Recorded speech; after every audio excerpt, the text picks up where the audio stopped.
What's going on, guys? Welcome back to the channel. Tactical Black Guy here, also known as Preston.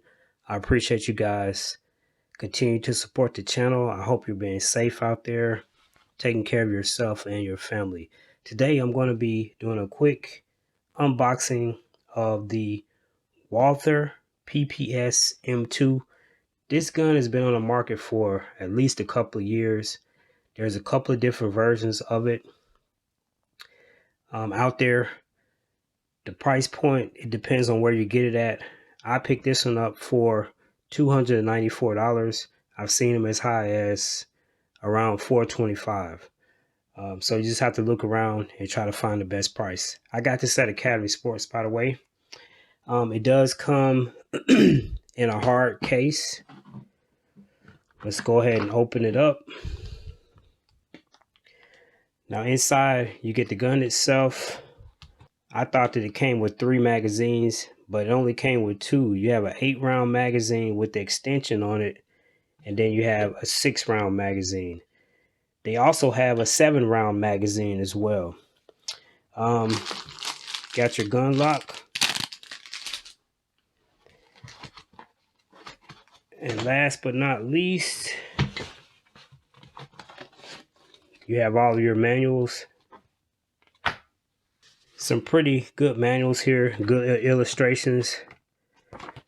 So let's set that to the side for a minute. By the way, this gun's not loaded. This is really the first time I've messed with it. Okay, so here's the star to show, the Pps M2. This is in 9mm. The barrel length is 3.2 inches. You got a trigger pull of 6.1 pounds.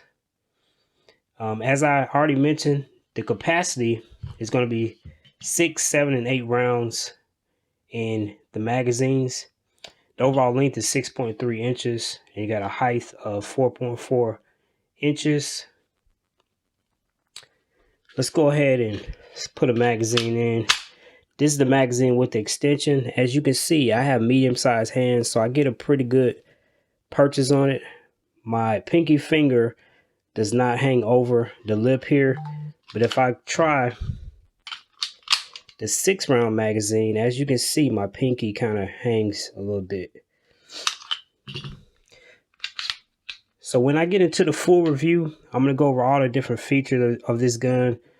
But right now, I just wanted to show you quickly the Pps M2. This gun is made in Germany, but obviously it's distributed here in the United States out of Fort Smith, Arkansas. So yeah, I appreciate you guys watching. Stay tuned for more videos. I got a lot of content coming. I'm trying to do my best to get it out. I've been pretty busy because I'm still working. But stay tuned for more stuff. I'm Tactical Black Guy. I'm out. Peace.